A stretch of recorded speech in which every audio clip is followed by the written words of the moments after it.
There's a kind of heartbreak that doesn't feel like breaking. It feels like dissolving, slowly, silently, into someone you don't quite recognize anymore. Because moving on from someone you love doesn't feel like a clean break. It feels like losing little pieces of yourself that were only ever real when they were with them. It happens without fanfare. One Tuesday, you wake up and they're not your first thought. One evening, you make dinner for one without that hollow feeling. What you're experiencing isn't just grief, it's identity collapse. You loved them with routines, inside jokes, a version of yourself that existed in that space between you two. Letting go isn't just about theme, it's about who you were with them. It's mourning a future you can see clearly but will never live. That's why it feels impossible. Because you're being asked to let a part of yourself go. Let me tell you what's really happening in your brain right now. Why some days you feel strong and resolved, and others you're bargaining with the universe at 2 a.m. First, there's the false hope loop. Deep down, part of you is still waiting for them to realize they made a mistake, waiting for the text that changes everything, waiting for them to miss you the way you missed them. This isn't weakness, it's your brain trying to solve an unsolvable problem. But as long as you're waiting, you're not healing. You're suspended. Then there's the selective memory trap. Your mind is an unreliable narrator when you're in pain. It shows you highlight reels, the way they laughed at your joke that one time, the morning you woke up tangled together, and everything felt possible. The plans you made that felt so certain. But it edits out the fights, the way they pulled away, the times you felt lonely even when they were right there. Memory isn't truth, it's just what hurts least to remember. You're also going through emotional withdrawal. Loving someone rewires your brain. They become your source of dopamine, oxytocin, all those chemicals that make you feel alive and connected. When they're gone, your brain is literally craving them like an addiction. The urge to check their social media, to drive by places you went together, to reread old messages. That's not love, that's withdrawal, and like any withdrawal, it makes you do things that keep you sick. But here's the deepest part. You can't separate your plans or self-concept from them. Who were you going to be with them? What life were you building?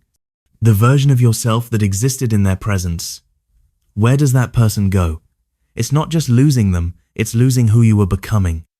This is why moving on feels like betrayal, not just of the relationship, but of the person you were inside it. Like giving up, like admitting it wasn't real. Here's something no one tells you.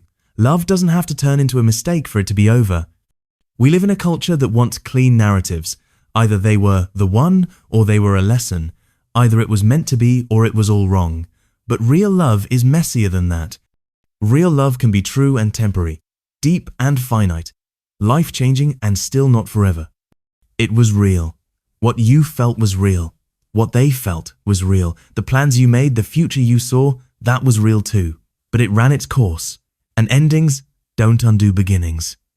A flower doesn't become less beautiful because it wilts. You don't need to hate them to let them go. You don't need closure. That Hollywood myth that someone owes you an explanation that makes sense of your pain. You don't need to find someone new to prove you've healed. You don't need to pretend it didn't matter. You just need to stop trying to make it make sense. Some things end not because they were wrong, but because they were complete. You're not just moving on from a person. You're unlearning a language your heart used to speak fluently. But once you've learned to love that deeply, the capacity stays. Even when the story ends. Let me tell you what moving on really looks like, because it's not what people say it is. It's not a straight line. There will be good days where you feel light and free, and then you'll smell their cologne on a stranger and be right back in that raw place. That's not failure. That's not going backwards. That's just how healing works. In waves, not straight lines. It's not deleting all the memories. It's not pretending they never existed or that they didn't matter. It's reshaping how they live inside you, from sharp, bleeding edges to something softer. From a presence that controls your mood to a chapter in your story that you can read without falling apart. It's not avoiding the pain. Pain is information. It tells you what mattered. It tells you how deeply you're capable of loving. Moving on is building tolerance to that pain without having to react to it. Without having to text them when it hits. Without having to check if they're thinking of you too. Here's what it actually looks like. You stop narrating your life as if they're watching. The story becomes yours again, not something you're quietly performing for someone who left. That funny thing that happened at work. You don't automatically think about how you'd tell them. You stop composing texts in your head that you'll never send. You stop negotiating imaginary conversations with them. All those arguments you have in the shower, all those explanations you practice, they start to fade. You realize you don't need them to understand. You don't need their permission to move forward. You start imagining futures that don't include them, and slowly it stops hurting to do that. You can picture next Christmas, next summer, next year, and they're not there, and you're not empty because of it.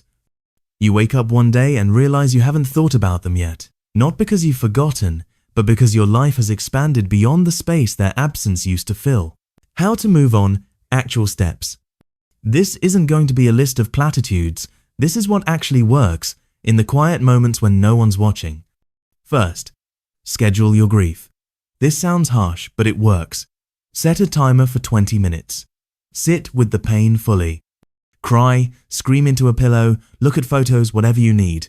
When the timer goes off, you're done for that day. Your brain will try to spiral at random moments, but you tell it, we already did this today. We'll do it again tomorrow at 3 p.m. This isn't suppression, it's containment. Second, make contact physically impossible. Block them everywhere. Not just social media, their number, their email, their Venmo. Delete photos from your phone and put them on a hard drive you can't easily access. Unfollow their friends who post about them. Remove their Netflix login from your television. Make reaching out require multiple deliberate steps, not just a moment of weakness. Third, replace their routine with a new routine. If you texted them good morning, find someone else to text good morning. Your mum, your best friend, a group chat. If you called them on your commute, call a podcast instead. If Saturday nights were your nights, make Saturday nights something specific and new.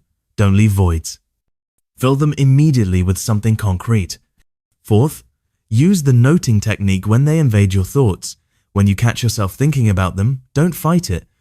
Just note it, thinking about them, out loud if you need to, then immediately ask yourself, what do I need right now? Usually it's water, food, movement, or human contact. Do that thing instead of following the thought spiral. Fifth, practice the stranger exercise. Every day, spend 10 minutes imagining they're a complete stranger. Picture them at the grocery store. You don't know their name, their story, their connection to you. They're just another person buying milk. This rewires your brain to see them as separate from your identity. It sounds weird, but it works. Sixth, write 3 versions of the story. Version 1, the fairy tale version where they were perfect and you were meant to be. Version 2, the victim version where they were terrible and you were wronged. Version 3, the realistic version with both of your flaws, both of your good qualities, and the simple fact that it didn't work. Read version 3 every time you get stuck in version 1 or 2.